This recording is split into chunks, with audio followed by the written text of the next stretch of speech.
When Roger Waters released his first album in 25 years in 2017, fans were elated by the Pink Floyd mastermind's return. Now, just a year later, Waters has another new album. But this time, fans should probably temper their excitement. I'll tell you why next on Track by Track. Hey everybody, my name's Kyle, and this is Track by Track, music reviews, news, and commentary. Thanks for tuning in today, and if this is your first time here, please take a second to click subscribe so that you won't miss future reviews and more.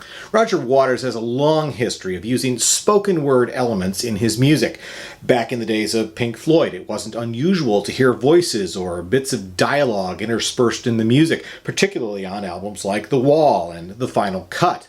Waters' solo albums took this even further. On the pros and cons of hitchhiking, we hear the voices of various characters performed by various quote-unquote actors, and with Waters himself occasionally lending his own speaking voice as the narrator and protagonist of the story. Then on Radio Chaos, Waters makes the spoken voice elements of the album every bit as important as the music, with DJ Jim Ladd essentially sharing the spotlight with Waters on the album. Amused to Death and last year's Is This the Life We Really Want both include spoken word elements, but much more sparingly than on his first two albums. Of course, Is This the Life was probably originally intended to have much more spoken dialogue than it did on the final album. As Waters discussed his work on the album in the year or two preceding its release, he described it as possibly taking the shape of a radio play about a young boy and his grandfather examining the atrocities of war and the deaths of innocent children. Working with Radiohead producer Nigel Godrich, though, Is This the Life We Really Want ended up being a much more traditional album than Waters set out to create. Following the album's release, Waters has said he may go back to the original radio play concept at some point in the future. In the meantime, it may be that his strong interest in creating some kind of narrative project was the motivation behind the release of his latest album. The Soldier's Tale is a collaborative effort between Roger Waters and the Bridgehampton Chamber Music Festival, a 7-member classical music ensemble.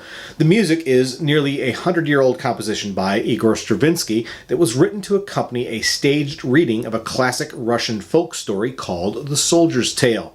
Typical performances of the piece over the past century have featured 2 or 3 actors and a narrator, as well as occasionally an element of dance. Although The Soldier's Tale may be new to most listeners today, Roger Waters has actually been working on his adaptation of the piece for at least 10 years.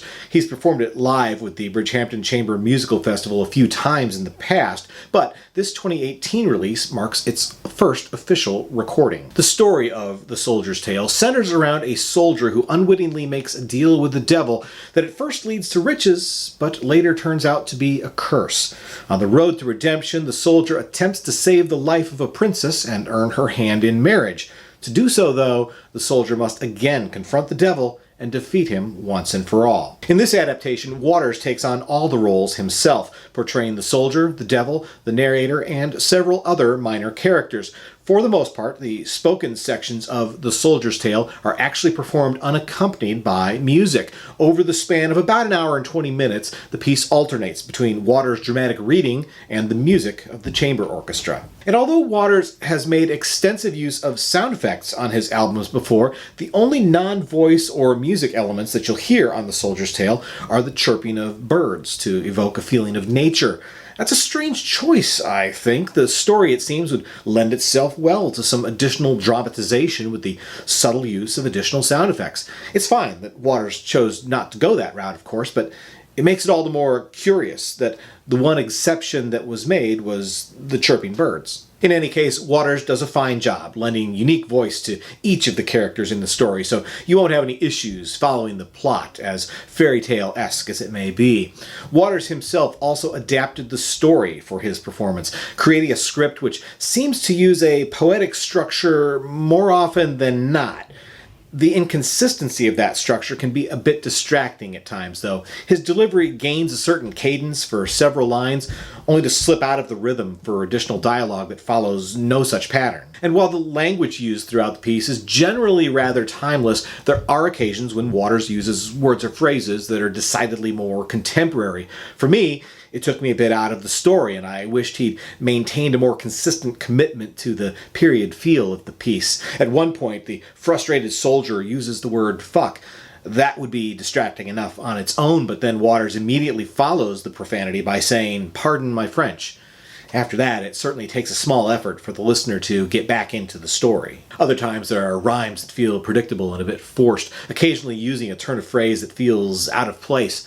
Ultimately, I think that the adaptation would have been better served with a more consistent approach to the language and the structure of the delivery. Now, as I mentioned before, most listeners will probably not be familiar with The Soldier's Tale. Although it has a strong pedigree from the music of Stravinsky, it's not a piece that gets performed with much frequency. In contrast, consider Prokofiev's Peter and the Wolf. That classic and well-known piece has received countless adaptations, not unlike what Waters has done with The Soldier's Tale. There's been a long list of noteworthy narrators that have taken on Peter and the Wolf, including David Bowie, Sting, and just 3 years ago, Alice Cooper. I could totally have seen Roger Waters lending his own unique voice to that classic tale. But to be honest, there's a good reason The Soldier's Tale isn't as well known as Prokofiev's legendary piece, and that's that it really isn't that good of a story. Sure, there's lessons to be learned and morals to be taught, but the story feels like it does so in a rather cumbersome and laborious manner.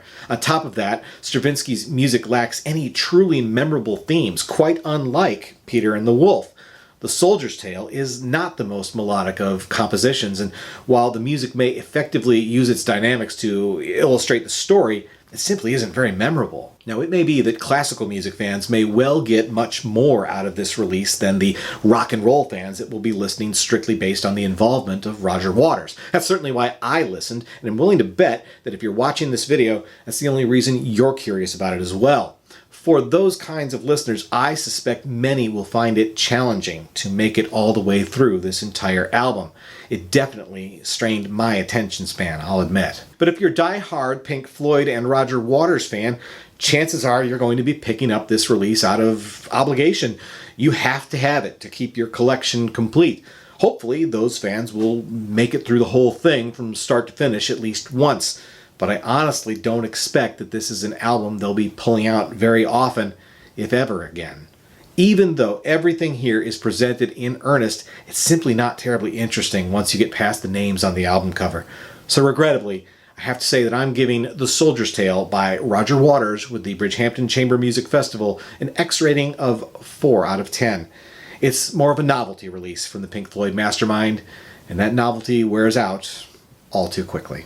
Once again, my name's Kyle, and this has been Track by Track. If you like this video, be sure to give it a thumbs up, plus check out some of these other videos below that I think you might also enjoy. And of course, be sure to subscribe, because true music fans always want new releases the day they come out. Thanks for watching, and I'll see you next time.